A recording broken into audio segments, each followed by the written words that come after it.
You are about to watch a video of organic weed management using a process called blanching. This is scalding hot water. This is not steam, and I found it to be highly effective versus the steam, especially on windy days. And we're going to kill the seed bank by scalding this soil to death. What's going on, everybody? This video is for Tom, and in today's experimenting, some very good discoveries were made. I built this nozzle for him. This is a fan nozzle. It gives us a fan-shaped spray. And essentially today's test revolved around blanching versus steaming. We were showering weeds with 185 to 190 degree water today, and I think the results greatly exceeded the performance of the steam. I mean, you can be a judge for that, but we don't have the option of looking at the end results because it takes several days for all the weeds to die, of course. But you can definitely see how heavily damaged the leaves get from the hot water. So this is the device, very easy to carry around. I also wanted to point out that one of the benefits of blanching versus steaming is that, from the research I've done, indicates that hot water leaching into the soil kills the seed bank set up by the weeds. The steam alone doesn't really do that unless you have a tremendous amount of it.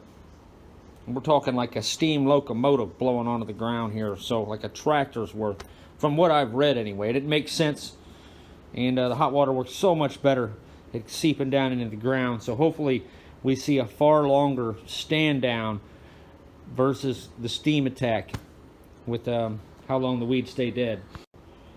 The other added benefit of blanching versus steaming is that we no longer need a high pressure pump. Simple municipal water pressure is just fine, or any small 45 to 60 psi agricultural spray pump is totally adequate for this. So we're saving a lot of money on hardware there.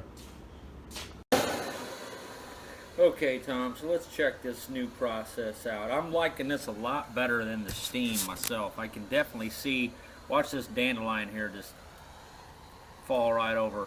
A lot quicker than the steam. It has a lot more devastating effect. Sometimes you can go over just these leaves one time and it kills them. I'm doing it extra thorough here because I also want water to leach down into the soil. And they say that hot water causes those seeds in the seed bank to crack open, and then it denatures them. So that's the added benefit to this process. I'm not sure if blanching's the correct term, but what we're doing here is definitely blanching, I think. I'm not totally positive, but the amount of energy we're delivering versus the steam in this route is far greater because there's a lot of residual loss with the steam. Not only are we scalding these plants with 195 to 185 degree water, but we still have that blowtorch blowing on them too, helping kill the upper areas of the plant. You can see that water is just wilting these plants to death. The camera isn't picking it up as well as I can see, but it definitely has a dramatic effect on them. They instantly just kind of wilt over. I'm trying to hold the camera at an angle that you can see that, and it's just not really hard or easy to do. I'm about ready to drop everything. So we're going to look at this area. I've also hit the trampoline, and that way we can get a comparison versus how long is the stand down after treatment. The steam area has gone 10 days and it's got like 3 weeds. Oops, sorry about that. I'm dropping the camera there. So as you can see here, this is a good shot. Kind of shows everything just wilting away pretty good. And I'm most interested to see what happens down the road here. Hopefully we see a very long stand down.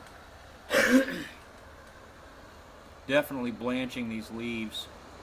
I don't know what this does for the stems, or the stems and the roots. Hopefully it's damaging them as well. This shot here I think shows the best. Now the steam took a lot of effort to get what you're looking at right here. We're at about 2 seconds per leaf, whereas the steam was right around 4 seconds. And watch this here. This is just pretty good action. Just kills everything. We could go hotter with this water too, with a more souped up system than this. I could get this water up to 210 degrees. Or we could even get it up to boiling. It's just the flow rate would be lower with the current hardware. I could get this water up to boiling also, but this is the highest flow rate I could get at effective temperatures. That's why I stuck at 195 degrees, because if we add more water, the torch can't heat it up fast enough. We're going from 60 degrees to 195. About 63 degrees was the water coming out of the hose. Look at that. Just kind of wilting everything over. Hopefully just killing every seed in that dirt. That was a good one there. And here's some trampoline action. I did the other side of the trampoline with steam. I also want to mention that these weeds right here are the hardest to kill, and the water is definitely more effective than steam at killing these things. Their blades are like armor. They really are resistant to the steam. But the hot water definitely has an effect on them. You can't see it so well with this shot, but I remember thinking, yep, that's getting them. So I'm much happier with the water. I don't know what you're going to think about this, but this is the way to go, Tom. I do not recommend steam at this point. I just think you'd be better off.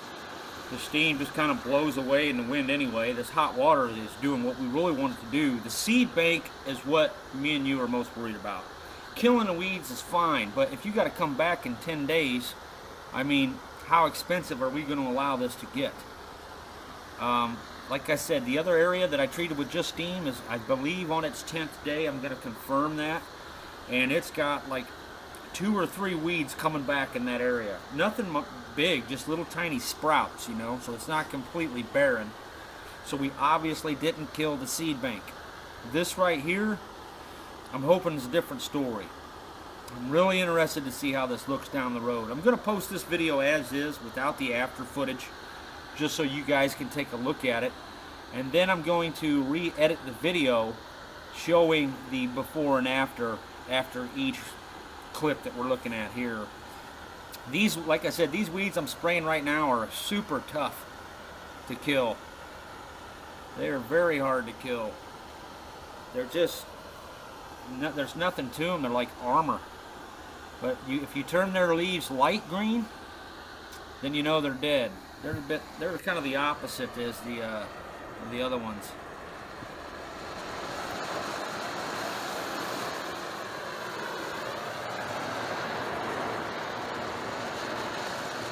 And what I mean by the opposite is the other leaves tend to turn dark green when they're dead.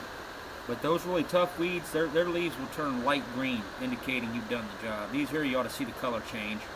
They should turn a darker color for us. It really looks bad when you come back in an hour or two. They get 10 times darker than that. You can see that they have changed color for the most part. But for tall weeds here, we'll see what we can do with this thing. The steam would have a hard time messing with this thing, really, especially when they get real tall.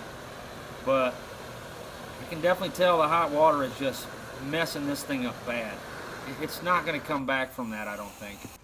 Okay, Tom, let's do a little flow rate test. One of the things I immediately observed in this test is that we no longer need a pump. If we're going to blanch, we don't need a pump to blanch. Starting to think the steam is less effective. I have a feeling this is going to kill the seed bed better. This is the area I steamed, but the question is, will it hold up? So we're going to compare these two sites. This has all been blanched, and that site over there has been steamed, with a tremendous expenditure of energy though. So let's check this out.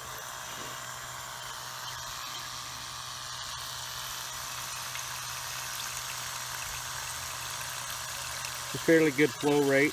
We're warming this water to 185 degrees or so. Definitely want to be over 180. We're going to check the temperature of it now.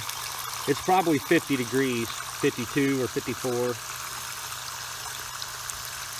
See what we got. Oh, great. Just dropped my thermocouple in a puddle of water. The business end. I'm guessing 54, maybe 56. Okay, I was way off by about 10 degrees there. We're still going from 63 degrees to 185. That's a tremendous temperature jump. See, we got some discoloring. I think if we don't get that discoloring in the leaves, that's one way to let the operator know he hasn't done his job, maybe. This one's just barely blanched. This one's really nice. This is what we want to see, is this denaturing of the cells. If we don't get that, we know the job isn't complete. Though some species it may be deceptive. This one here, I don't think it's coming back from that, but it doesn't have that color change really. Heavily wilted. Usually when a plant wilts that badly, it doesn't come back. I've tried to transplant dying plants before that were this bad, and they never came back. Then again, I'm no green thumb, so don't hold me to that. This thing here was just totally annihilated.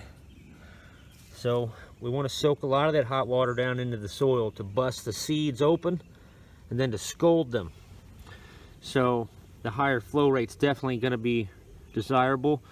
Like I said, based on the research I've done, the hot water is more effective than the steam. So because of that, unless you have just an enormous steam generator, like a locomotive attached to a tractor, then the hot water is the way to go for sure. As far as killing the seed bank in the soil, that's our main goal. That's what we really want to do.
Pretty hot. I'm driving worms out of the ground, Tom. Is that a good sign? Or do they just do that? Maybe he thought it was raining.